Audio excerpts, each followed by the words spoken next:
Hello, everybody. Welcome to another edition of Stride Souls Go Live. I am Greg Gerla, co-founder and CEO of Stride Souls. I'll let you guys introduce yourselves. Hey, I'm Dr. Zac Cartun. I'm the Chief Medical Officer and also co-founder of Stride Souls. My name is Dominik Walter. I'm the head of design at Strides.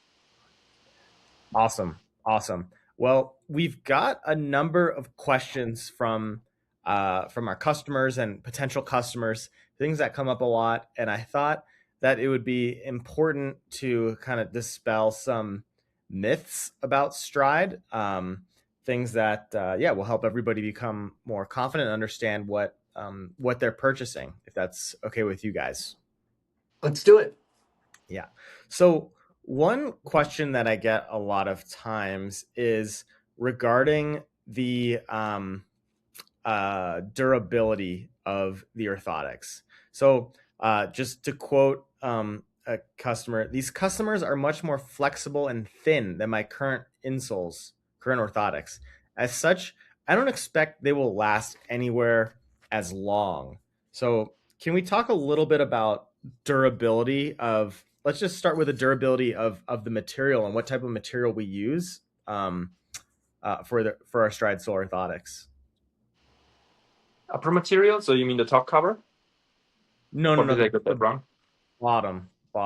Yeah. Bottom material. Well, first of all, um, it's on purpose that we manufacture the orthotics a little thinner, right? Because you want to fit them in as many shoes of yours as possible. So if you make like those thick bricks, you will have to buy bigger shoes with more volume. We try to fit the orthotics into every shoe. So that's first of all. Concerning durability, we have to explain our approach, of course. We want to change the situation by changing the cause of issues. That means, again, I can only repeat here, we're working in a muscle stimulating way. Our insoles are a training device. So, and with every training, it's the same. At one point, you have to intensify the load or intensity. And usually the material itself outlives the shoes. That's not a problem. But we think that at a certain stage, after a while, like maybe a year, it's time to think about new orthotics because your situation changed, and then we want to like start from that new basis with new orthotics to get a higher training impulse. So material outlives the shoe, but you should think about changing the load after a while. How long do you think that let's say you didn't get a different pair, you just stayed with the same one? How long would it last? Would just like the TPU, and can you talk about like the TPU itself? Well, TPU is a proven material that we also use in our orthopedic foot clinic in Germany for all our customers. How long it lives, it's like if you would ask people how long their tires last for the car. It depends. It depends on your weight. It depends on the shoes you're wearing. It depends on how much you walk. Do you use them for running? Do you use them for just a regular walk the dog? So it depends. It's hard to tell. Okay. How long have you had yours in your shoes, Dominik? Well, I shouldn't say because, as I said, usually I should intensify after a while the load. But frankly, I have them in my working shoes like for 1.5 years. Mine now. Should I take them out? Let's take a look.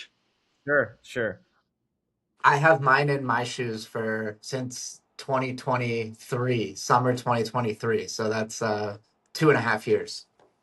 So mine they're a bit out of shape here, but that's just the shoe shape that it follows. And like from the top, you see some use, like my foot imprinted here. But in terms of the shape, it's still good, right? And that's also something. If you wear a big shoe that doesn't support the insole, shoes and insoles or orthotics are working in a symbiosis. If you have a shoe that stabilizes the orthotic, the orthotics will live way longer than if you wear like super wide shoes where your foot can stretch down or press down the orthotics. So it's a combination of both. In my case, I wear this Ultra shoe with a nice heel cup. It's very stable in the heel, and therefore the orthotic after 1.5 years still looks good. I mean, it's a bit filthy, of course, on the bottom and then on top, but that's not to avoid, I guess. Awesome. Thank you for that. Okay, and the number 2 question we get is about feeling uncomfortable when you first get the orthotic. That they were expecting it to feel amazing, but it feels weird. What are they experiencing, and is that normal? Yes. Usually we recommend wearing the orthotics like for 2 hours per day in the first week, 4 hours in the second week, because your body needs to get used to it. It's like, again, it's a training device. If you start 0 to 100, you'll have super sore muscles. Everything will be in pain in a way. Our orthotics are not designed to treat the symptoms. So we're not just painkiller pills. We want to treat the cause of the symptoms. So we have to go one step back, change the whole body structure, the dynamic, the statics, and that might go along with some sore muscles and adaptation process. Though it can feel uncomfortable. That's totally normal, but it can never cause pain. If it causes pain, there's something wrong. You have to get in touch with us, explain what's wrong, where the pain occurs, and then we need to maybe adjust a bit. But being uncomfortable in the beginning is absolutely normal and also wanted.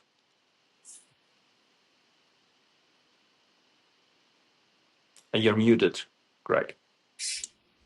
Understood. Okay. Yes, Zach, do you have any other questions to add as I pull up some other from some customers? We can come back to my topics later. Well, I have like a series of questions that actually would be a good jumping off point for kind of what our orthotics are intended to do. I prepared kind of how do I frame it? Let me pull up because I prepared something. So, what are the top 5 injuries caused by wearing the wrong type of shoes? So, what are very common injuries that people experience, and what are the affiliated or associated shoe types that either cause that injury or don't help make it better? So the most straightforward one is, what sort of shoes contribute the most to plantar fasciitis? Dominik, I'll let you kind of take a stab about like what sort of features the shoes might have that would make plantar fasciitis worse. Yeah, worsen plantar fasciitis, or like even being the root or the cause of plantar fasciitis, is almost, in a high percentage at least, is soft shoes. Very, very soft shoes that don't support you in any way. Because the foot, just if there's a misalignment in the foot, the shoe doesn't prevent it from being misaligned. And then you dive into the soft material, like even extrapolating or intensifying the misalignment. And that's a main cause for plantar fasciitis, alongside of obesity, of course, but also for athletes, high load intensity in combination with wrong shoes. So very soft shoes are a major factor. Completely agree. And yeah, just to elaborate on what you said, the plantar fascia is this band of tissue at the bottom of the foot. It holds the muscles and ligaments of the foot steady as you move. And if the shoe is too soft, that plantar fascia is going to stretch quite a bit. And where it stretches, it pulls against the calcaneus, or the heel bone where it inserts. That's where there's micro tears in the plantar fascia, and that's where the pain comes from. In addition to super soft shoes, I would say kind of similar vein, but people that have very worn out sneakers. So when the soles of the shoes begin to wear out, it no longer provides a stable surface. The same issue with ultra soft shoes. There can be uneven twisting and contorting. Your body compensates. The arches, the plantar fascia stretches, and plantar fasciitis either starts or it gets worse. So that was one. Um, what about shin splints? What sort of shoes or footwear can contribute to shin splints? It's shin splints. Can you explain first? I don't know if our audience knows what shin splints is, where it occurs, and what the causes of it, and then I will go Sure. to So the yeah, shoes. shin splints often afflicts runners, and it is kind of shooting, very sharp pain that goes up the shin bone of your foot, and it's related to muscle tightness as well as nerve pain that goes around the shins. Thank you for holding up the model. I don't know if there's anything you want to add. No, I need it for telling you now or answering your question now. So as you said, right, it's a pain here alongside the shins, the tibia, and there's a skin. I don't know if it's the same word in English, but in German we call it bone skin. If you want, it's a thin layer around the bone, and that's very It's called the sensitive. ostium. The ostium. Oh, that's a Latin word, yeah. So Yeah. okay, great, exactly. Um, and what causes it? Uh, we identified two main reasons. First of all, again, here's a muscle. It's called the tibialis anterior, and the tibialis anterior is responsible for extension, so lifting the foot, as well as it goes alongside here and goes to the inner bone of your foot, so it lifts the arch in a way. So if you pronate a lot, right, so very soft shoes allow pronating, then the tibialis anterior will passively be stretched, wraps along the shin, and then gets inflammation on the bone skin, right? The second is if you have high heels, because what a heel does first, of course, it lifts the calcaneus, and when you set, can you see that? So right, you have your first heel impact, and then you slowly set your forefoot. But if you have increased height of the heel, it will be like a It's much lever. Is a harder. lever Yeah. a word? Yeah. Yeah. Yeah. So it will like cause a like Donald Duck gait, and this is as well the tibialis anterior tries to hold up the forefoot, but the forces are too high, so it contracts and rubs against the shin, the tibia again, which causes inflammation. Exactly. Yeah.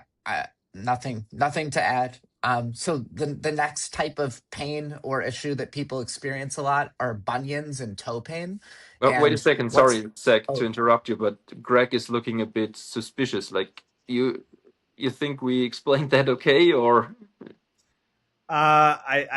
I did. Yes. Sorry, I was queuing up my next question. oh, okay, sorry. Yeah, I thought. Okay, sorry. well, I'm gonna sneak in right before you just for one more type of pain or issue injury people experience, and that is bunions and toe pain. And Dominik, what type of shoes are contributing the most to bunions and toe pain, or what feature of shoes? Slim ones, so very Yeah, narrow shoes, right? Very pointy shoes. I have a good example here. Shoes that are just like pointy, right? Usually, natural folks, don't know, or native folks that will walk a lot of bare feet, the big toe actually spreads a bit to the inside.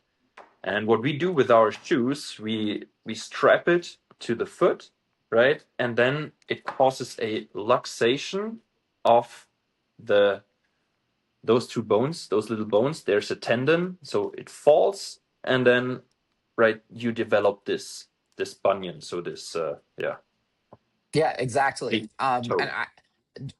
just to kind of emphasize your point, I really like this idea of your foot is not supposed to be like this with the big toe. The big toe was meant as a stabilization to prevent your foot from pronating too much. And it acts to keep the foot kind of level throughout the gait. And I think that's a very kind of easy thing for people to think about. Where's their toe position, big toe position in their shoe? Is there an ability in their shoe to put that big toe out for more stability? If not, you're increasing your risk of bunions and toe pain. So I think that's a really interesting point. And I'll hand it back to you, Greg. Awesome. Yeah, thank you. So we have, actually, I'm going to share a picture here. And what I'm trying to ask you guys is about the memory effect. Maybe Dominik, you can talk about what the top foam layer does and how it actually over time is going to contour to your foot. So here's one that, can you see my screen? There. Okay. Entire screen. We are going to go here. Can you guys see this? Yes. Can you talk a little bit more about why this is normal? Why you're seeing like some depressions here? This is just for everyone's context. This is a used orthotic that a customer came in and had a question about the foam on top. Yeah, I think there's one misconception about the foam. People think it's for cushioning. That's not really what we want to achieve with the foam, because the foam is very like, you can even compress it with your finger, right? So it doesn't give you any big cushion effect. What it actually does, after a while, it compresses on the high loaded areas. And by that compression, it makes a mold. Let's, for instance, talk about the big toe. The big toe dives into this foam, and the foam has a memory effect. So after a while, it will stay like that. By diving in, we increase the contact area for the big toe, and force or load on a big contact area means lowered pressure. So actually what we do, it's a feature to better distribute pressure over time. So it's not meant to be a big cushioning effect. It's actually a memory foam to, like, after a while, the insole will fit like a glove, if that explains it. No, I think that's really good. And it hits an important point that is a big differentiator between us and other, let's say, competitors. I don't know if they're really competitors, but they really focus on just being a cushion, just being like a squishy piece of gel or something. But that is not us. That's not our purpose. That's not what we're doing. Do you mind explaining a little bit more, like the what is going on with the other competitors and how that is more of a accommodative versus corrective orthotic? Zac, maybe you want to answer that one. Yeah. So I'm happy to jump in. Yeah. So the two big categories of custom orthotics, or orthotics in general, are accommodative versus corrective.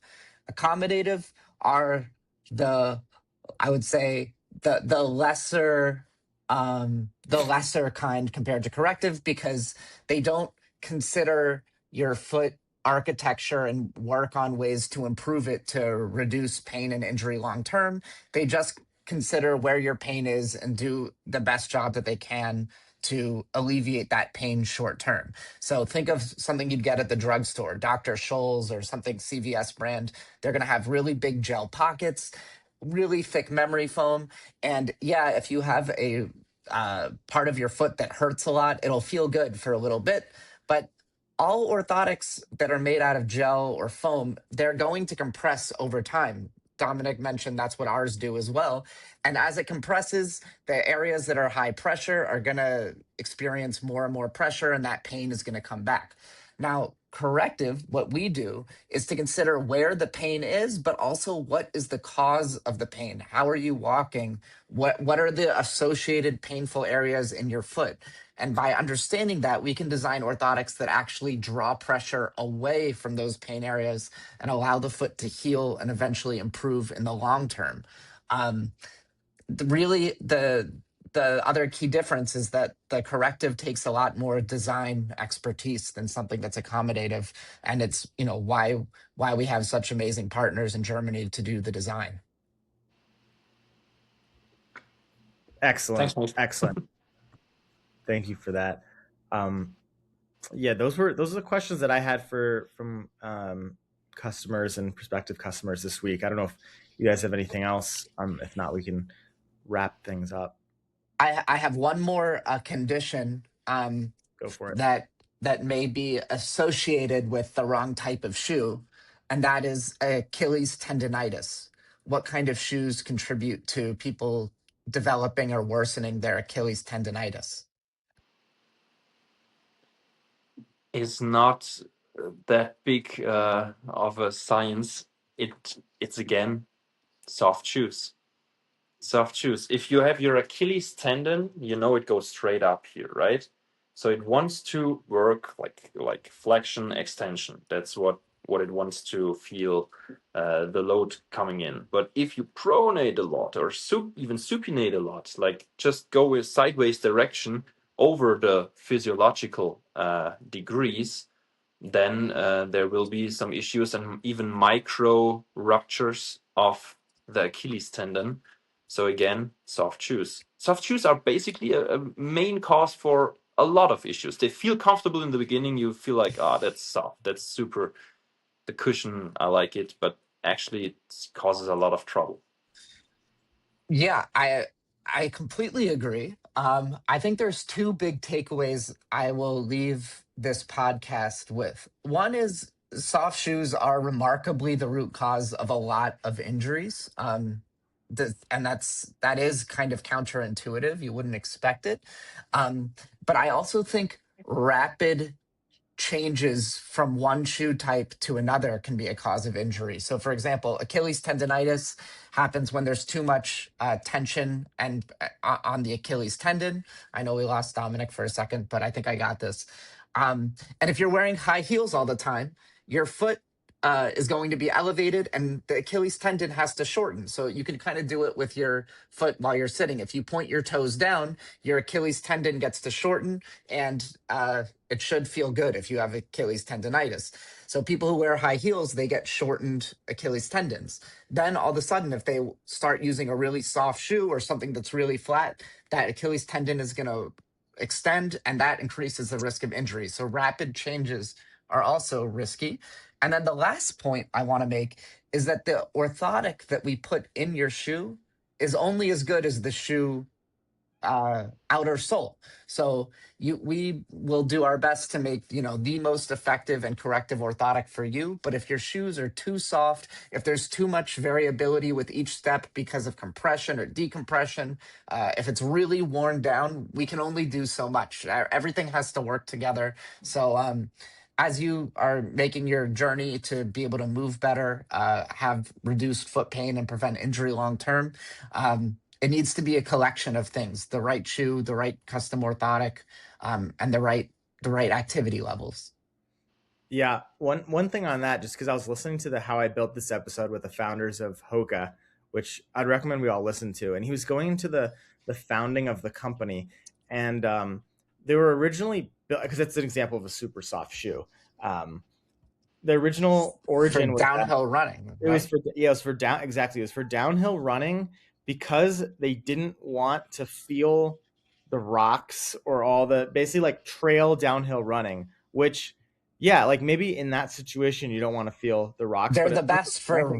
I highly recommend them for downhill trail running. The problem is that as a doctor, that's what most healthcare workers are wearing, just standing all day on solid, very level floors, or people in the office just standing all day, and they're not getting the downhill running benefits, but they're getting a lot of the increased risks from not standing on a level surface. Exactly. But yeah, that's it for today. Please submit your questions by email. If you are watching this video, we'll catch them next week. And also, do you want to make the announcement for our next week's a guest, because what I heard is that we have an AI character. What you said? We have the venerable Dietmar Walter. He's the patriarch of Stride Souls, really the godfather here, and he's going to be a special guest sharing his story of small town cobbler to world renowned international Pedorthus. orthotics Pedorthus. Yeah, so we're super excited to have him on. So yeah, we're actually probably going to advertise that on the site, I think, too. Yeah. People should know about it. Yeah, I can't wait. Thank you guys so much. Thank you. Awesome. See you. Guys. Thanks. Bye. Bye.